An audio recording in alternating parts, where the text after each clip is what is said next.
no time limitation. I can tell, yeah? Because it gives you more time to drink wine.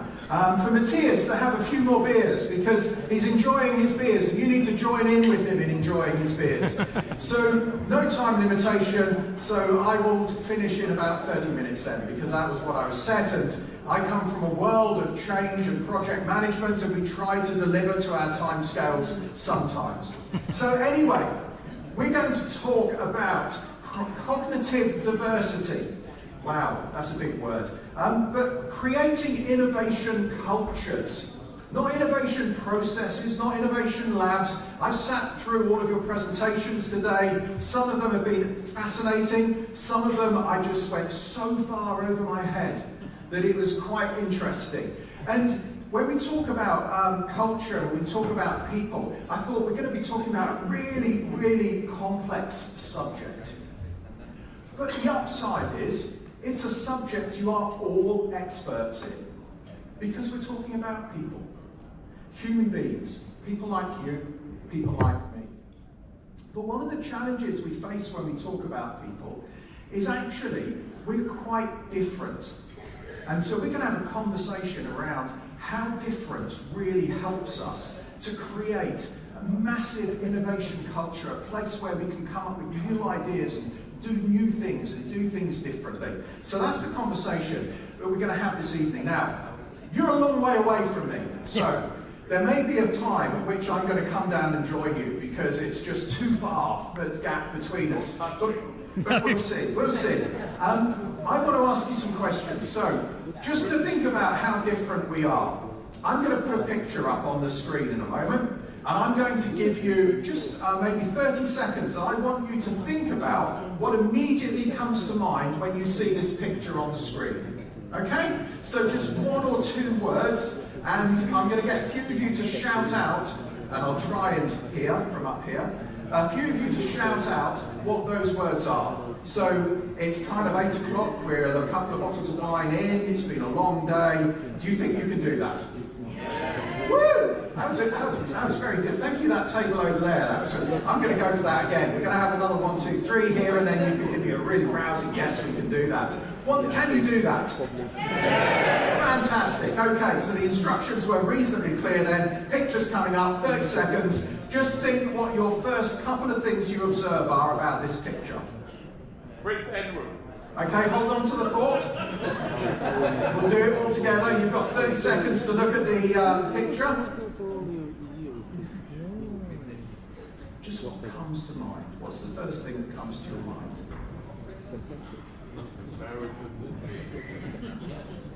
Okay, so just some thoughts. And we'll try and do this in a reasonably controlled way. Heaven knows how it's going to work. But what were the thoughts that came to your mind when you saw that picture? Some examples.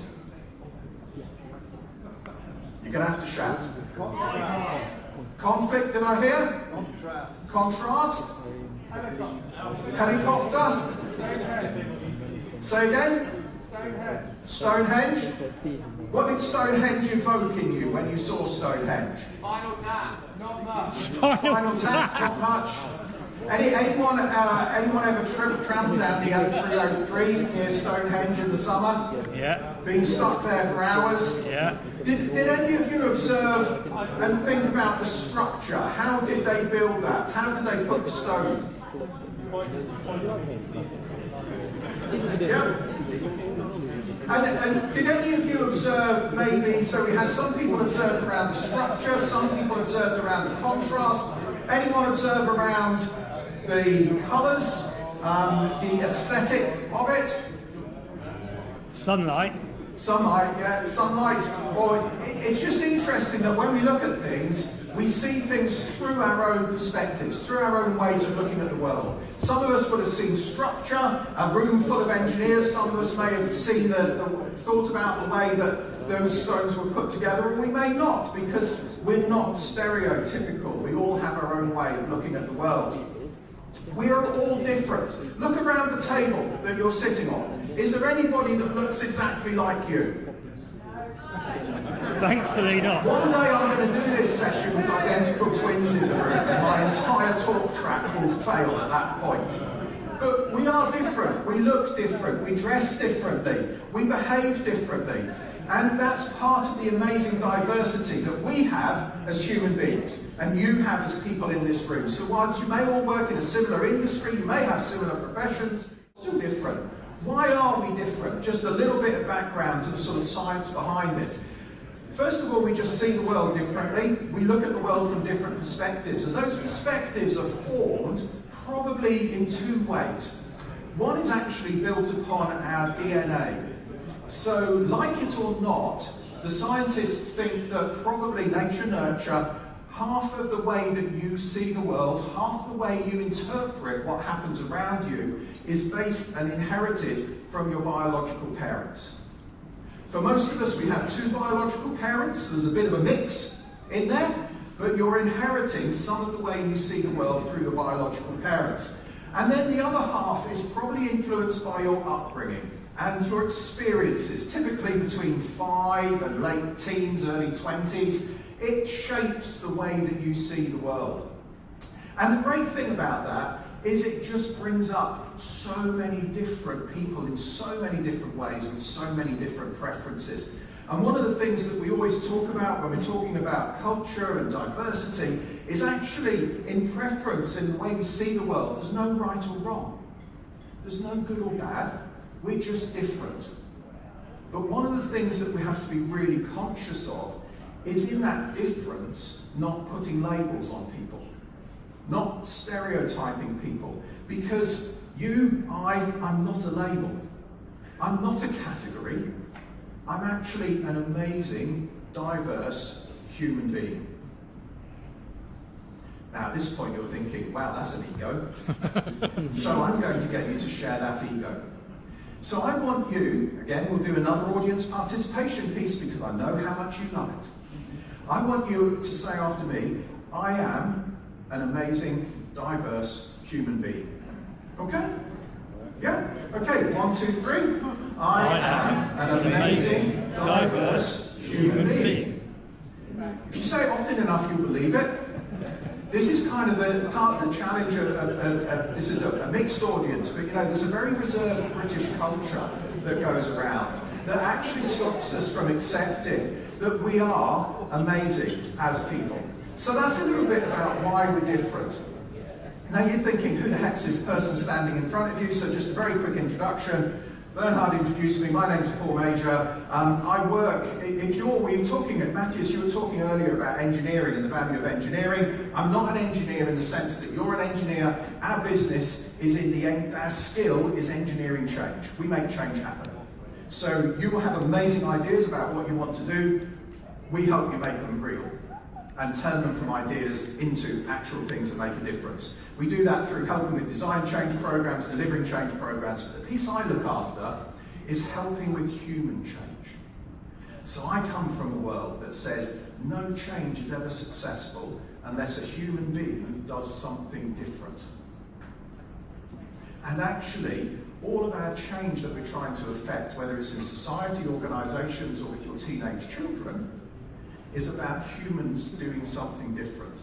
And we have to understand how you influence human change. And that's the world in which I operate. It's interesting, fascinating, and frustrating in equal measure.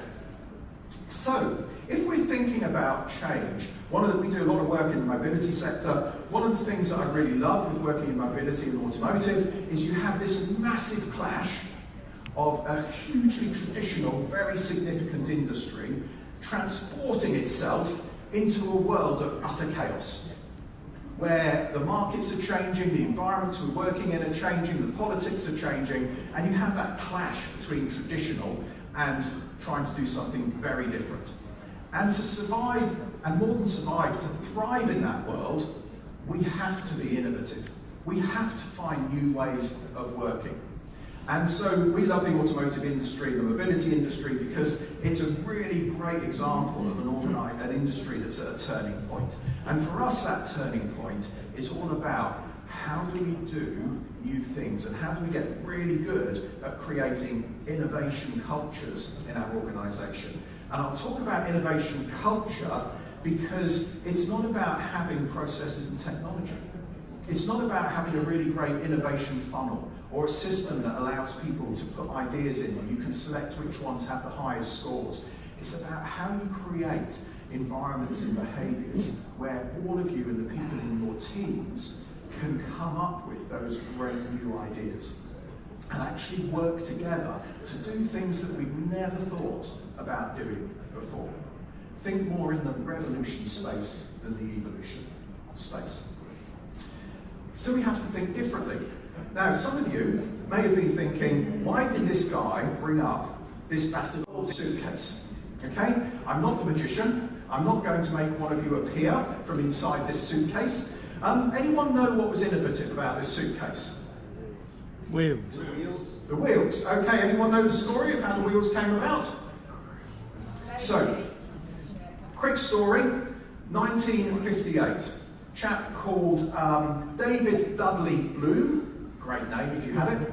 He was an ex-naval commander in the US Navy in the Second World War. And after that, he became a product designer, product research guy. He was working for a company called the Atlantic Luggage Company of Eastwood. And in 1958, people didn't have wheels on their suitcases. They had big trunks and they used to carry them around. And he was carrying one around. It's like, oh God, this is so heavy. We've been on family holidays, dislocating my shoulder. And he worked for a luggage company. So he thought, I've got an amazing idea. Let's put some wheels on this. And instead of doing myself an injury, I'll wheel it around. So he took his amazing idea to the chairman of his organisation. It was a perfect idea because it was a luggage company, so they had the product, they had the channel, they had the market access, and they had the game-changing innovation. You can guess what happened. Didn't work. The chairman didn't even accept the idea. He said, you're crazy. Who would ever want wheels on their suitcase? It's the worst idea we've ever had. Go away. And the idea went away for 12 years. And it resurfaced in 1970. A guy called Bernard Sadow. And Bernard Sadow had actually just been on holiday with his family to Aruba and was on his way back from Aruba. Anyone know? Quick pop quiz. What's the song that's famous for Aruba? Oh, I can't. No, you're not getting that. Aruba, Jamaica, oh, I'm gonna make you Bermuda, Bahama, come on, pretty mama. Beach Boys? Beach Boys. Kokomo? Okay, you didn't get that from the singing. Okay, that's fine. I can take it. I can take it. So Bernard Sadow came back from his holiday in Aruba. He had his big bags, and he said, "This is crazy. I'm going to put wheels on these." And he went around. He went to a different market. He went around to all the different department stores in the US and pitched his idea to their buyers. And again, no one was open to the new idea. They just saw the world in a different way because their tradition and their revenue stream was built on selling luggage and big cases and trunks. And you had porters at railway stations to move those things if you could afford to do that. And if you couldn't, well, you just had to do it yourself. Until he arranged an appointment with a VP at Macy's and pitched the idea. And the VP said, "That's crazy, that's good." And he dragged the procurement buyer in, because we all love buyers in the room. He dragged the buyer in who'd actually turned down the idea and said, "Go sort this, make this happen." And that is how we have wheels on our suitcases. And really the moral of that story is just about thinking differently. And I'm going to be a little bit maybe challenging that even in our innovation processes, if we're trying to innovate new stuff with people who see it in the same way as us, are we truly going to break the boundaries of the innovation? So if I'm working with someone in a technology or in a process, and they're people who have always worked in that same process area and see the world the same way as I see them, does that truly create the opportunity for amazing innovation cultures? Keep that thought in mind, because that's why difference matters.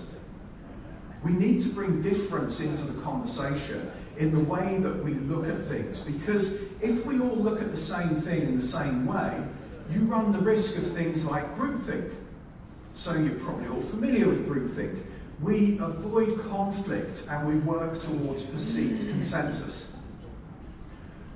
I think it was Henrik earlier was talking about the work that they were doing in emotion and talking about the Scandinavian natural preference for consensus and how that's been challenged and how they're having to think about things differently, working with the Chinese culture and bringing those cultures together. So if we see the world the same way, we might risk groupthink, we might risk echo chambers. Heaven forbid we should have an echo chamber in our planet today in different environments, perhaps political ones, where someone says something and everyone else just nods and agrees with it and doesn't challenge it, even if it's the daftest thing that they've ever heard.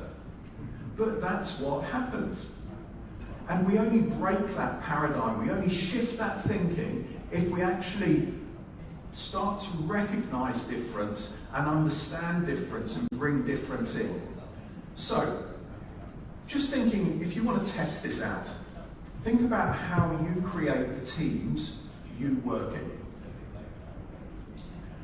As human beings, as a species, we tend to be tribal. We associate with people that share similar views, approaches, or perceptions to us. That's just naturally how we work. So it might be your football team, you associate with people who have similar views. In our work, we are often drawn towards people who have similar approaches to us. So, just an interesting question. Hands up if you're sitting next to someone you know.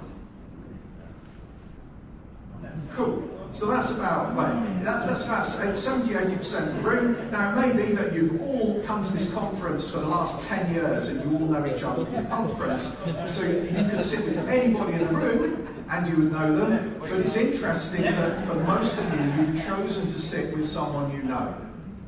You don't have to put your hand up for this one, but how many of you are sitting next to someone you like? Okay, so, you chose to put your hands up, you had a personal choice, there are now some conversations kicking off. Hang on a minute, don't you like me? Again, we tend to associate with people who we know, we tend to associate with people that we like, because that's how we operate as human beings. It's not good, it's not bad, it's not right, it's not wrong. It's just part of who we are as human beings. So how does that play out when you do recruitment? What you probably do when you do recruitment, if you're like most organisations in the world, is you'll have a really good HR process and you will recruit on technical competency. Have they got the experience, the skills, the CV, the qualifications? You'll recruit on business competency. So do they understand my sector, what it is that we're looking at? And then what typically happens is if you've got 3 people in the process who all have the same technical competency and the same business competency, you'll go, I've really got on with that second person that we interviewed. They were the ones that we really connected with. Guess what? High probability, they were people who saw the world in the same way that you see the world. And you created an automatic connection. There's more complexity around culture and chemistry and things like that.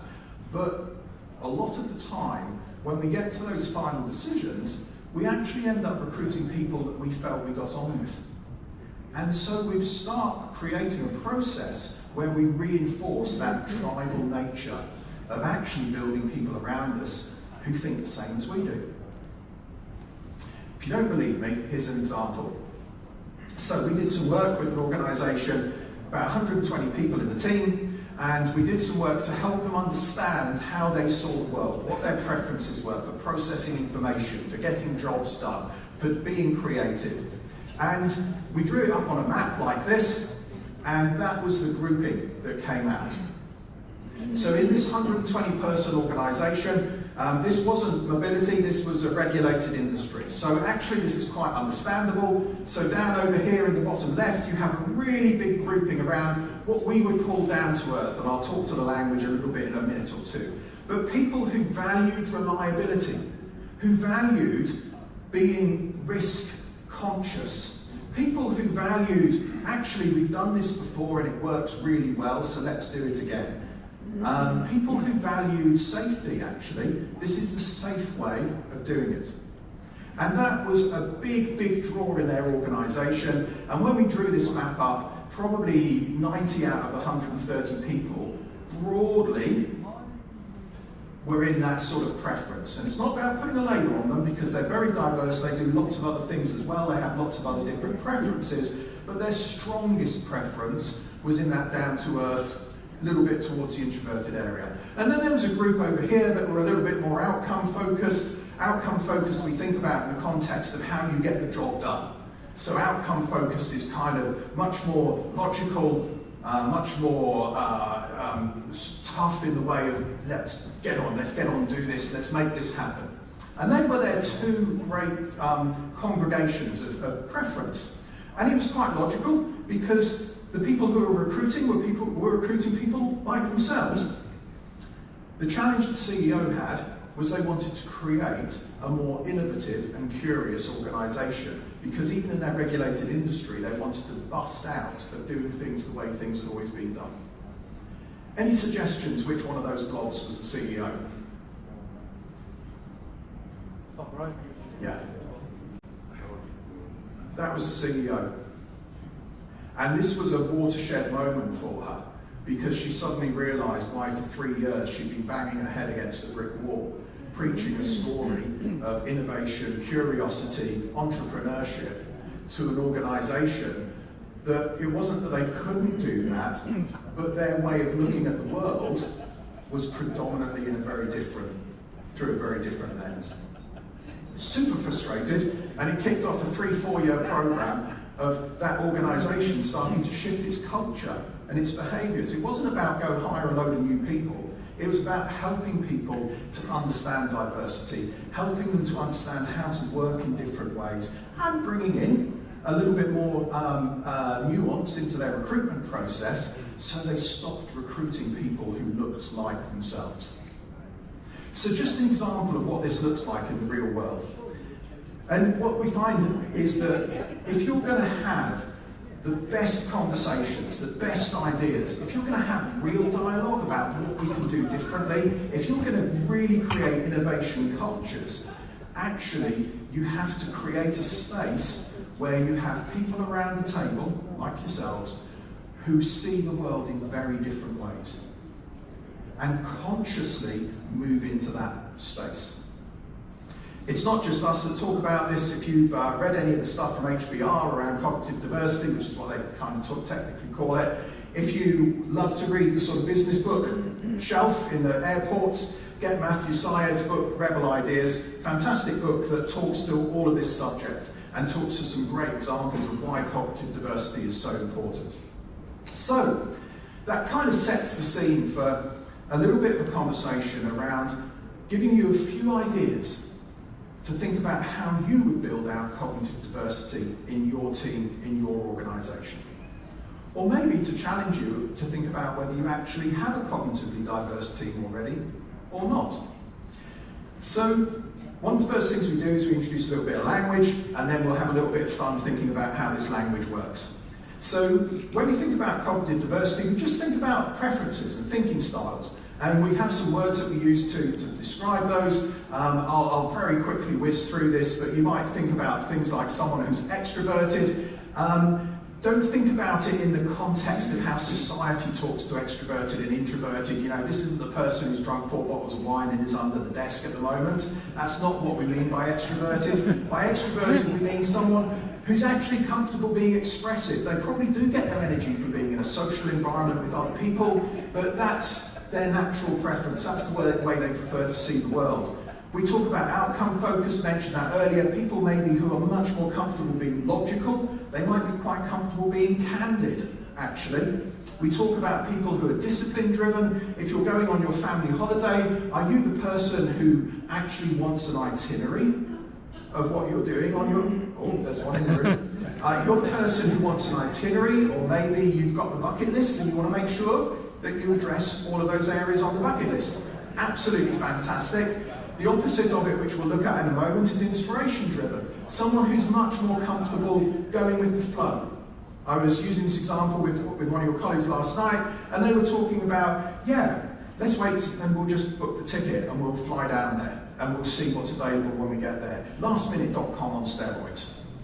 And just different preferences. If you're anything like me, your significant other probably I drive her mad because I'm kind of in the lastminute.com piece, and she's in the, can we just book a holiday, please? Can we please have a date when we're going to go, because it kind of affects our lives. And I'm like, yeah, we'll get round to it, you know.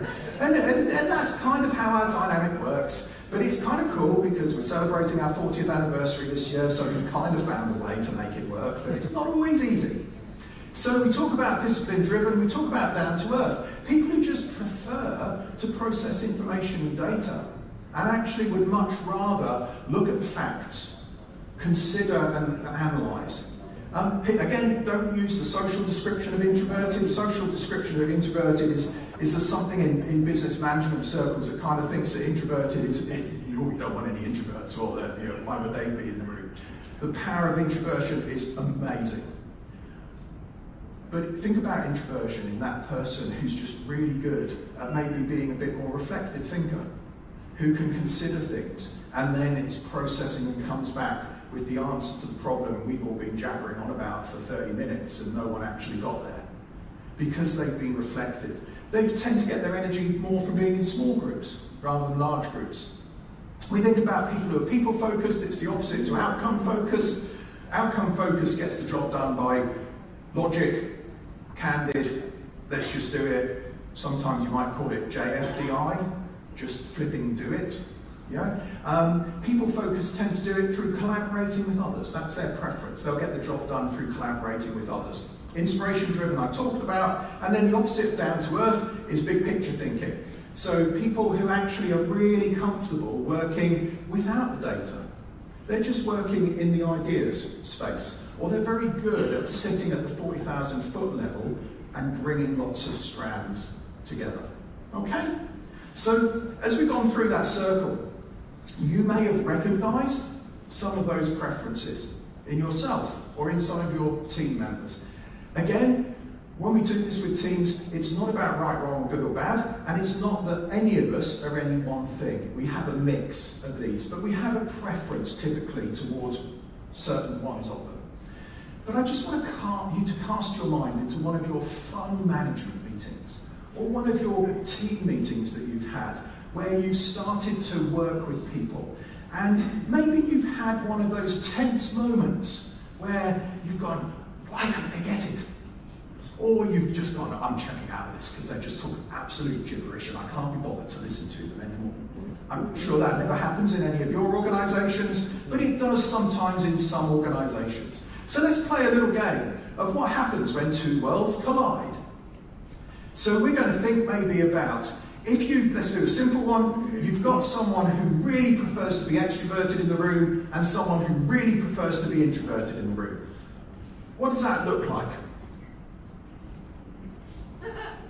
Oh, we've got two of them sitting next to each other. Oh, we're going to share some real world experiences, shall we? So, okay, this is... Linda's now having a panic attack because she told me I couldn't do this. So, if we had two people in the room, and again, look through the lens of it's not good or bad, it's not right or wrong, it's just different ways of seeing the world. So when you have someone who's leaning more into that extroverted nature, working with someone who's leaning more into the introverted nature, what are the things that might happen?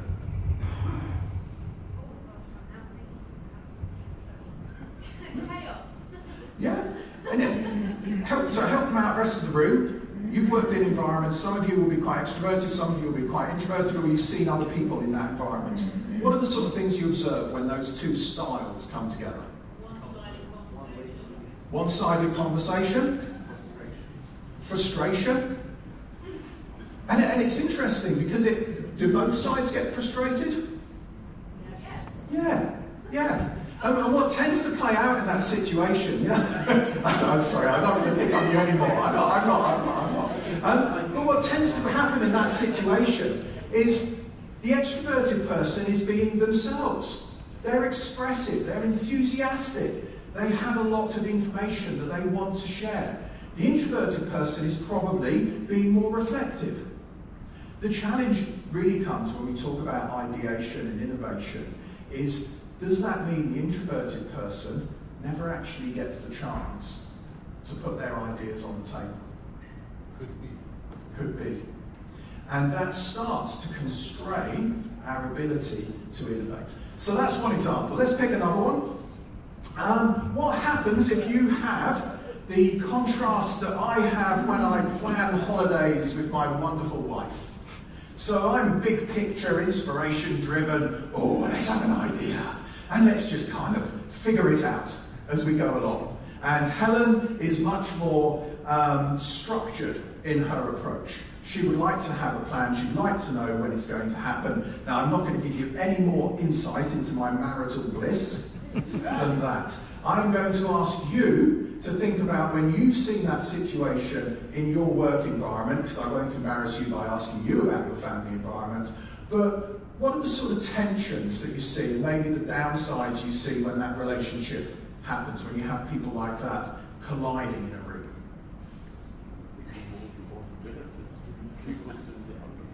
Yeah? So we'll come to the benefits in a second. What sort of things might challenge that environment? What would be a challenge? Unrealistic expectations, yeah? Back to things like frustration. Do you ever have a situation where the planners in the room go, for heaven's sake, can you get off that cloud and talk about stuff that's real and we can actually deliver? Oh, there's a few nods. Some people in the room have had that experience. So that's the sort of conversations that we're having when we talk about two worlds collide. And it's not just in those dimensions, even on the same sort of south of the border area, outcome focused, down to earth, we talk about red on blue management. So red on blue management is where an outcome focused person is, I want you to do this, this, this and this. And that's what I'm expecting from you. Okay?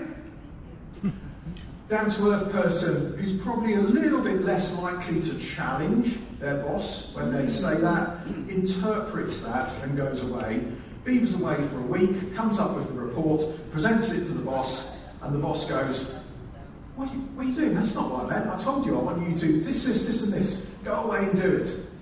And what you get is this red on blue scenario where the person doing the work hasn't got the ability and isn't in a safe space to actually ask the challenging questions of the leader, who's being very direct, very candid, very JFDI, and so you just end up with a suboptimal solution all the time.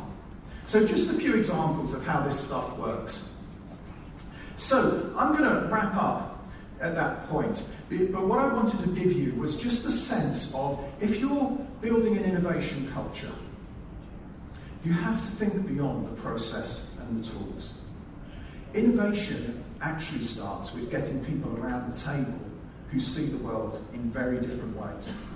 It's not natural for us as human beings. The way we have evolved over hundreds of thousands of years is with safety in mind.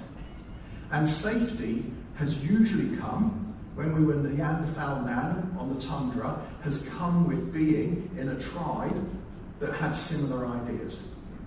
And so that's hard-coded into our DNA as a species. What we're trying to do, though, is create that ability to move into our rational brain, recognize that, and start to think about how do we bring people into that conversation who have very different ways of thinking and working. And that's not natural, so it has to be a conscious step. To make those steps, there's a few things that we have to do. First of all, we have to recognize our own preferences, that we see the world through our way of looking at it. It's not right or wrong, it's not good or bad, but I do see the world differently to you. And you see the world differently to the person next to you. So you have to start by recognizing that. And then you have to value that difference. Recognize what's different in other people and embrace that. So this is what we call cognitive diversity. It's different demographic diversity. So we've done a lot of work around demographic diversity and recognizing differences in gender, race, ethnicity. Still a long way to go, but we've made progress in that. But this is thinking about cognitive diversity, different thinking styles, different ways of looking at the world. And we need to recognize our own preferences and those of others, and value the difference. The easiest thing when you're in a room, and I've been there myself, big picture thinking. One of my colleagues in one of the businesses I was running was a very down-to-earth person. And I spent about 3 years getting so fed up with it. Because every time I came up with a wacky new idea for our business, he would be, show me the market research. Where's the evidence that's going to work? And he had a fair point, but because I saw the world in such a different way, I couldn't see that point. And it took us to go through this process to actually understand the value in people who have very different ways of looking at something, contributing that to the dialogue pot so that we can come up with new ideas and new ways of working. And we have to find ways to encourage contribution from everyone in that room and adapt to that situation, because that's the only way that we're actually going to be truly innovative. I think I wrote down two comments that came out of today, which I thought were really interesting. First was Matthias, in your session this morning. You said, pretty much, this should be a good quote, you said, we have to come together to create new ideas. That's exactly what we have to do. We have to come together to create new ideas. And then Paolo, in his session after lunch, said, I posed the question, how do we come together to shape our industry? And for me, those are about being willing to embrace difference, embrace cognitive diversity, bring people around our tables that think very differently to the way we do, recognize that is not natural for us, and actually we have to get really comfortable with being uncomfortable. Because if we're going to solve the problems that we're facing, society, industry, wherever you want to go, we've got to do a shed load of stuff different to the way we do it now. And the only way we will do that differently is if we bring all the input, all the thoughts, all the preferences into the same room and don't just create those echo chambers. So that was the thought I wanted to leave you with. If you want to pick up the conversation, scan the QR code, that's my contact details. Thank you very much for your attention.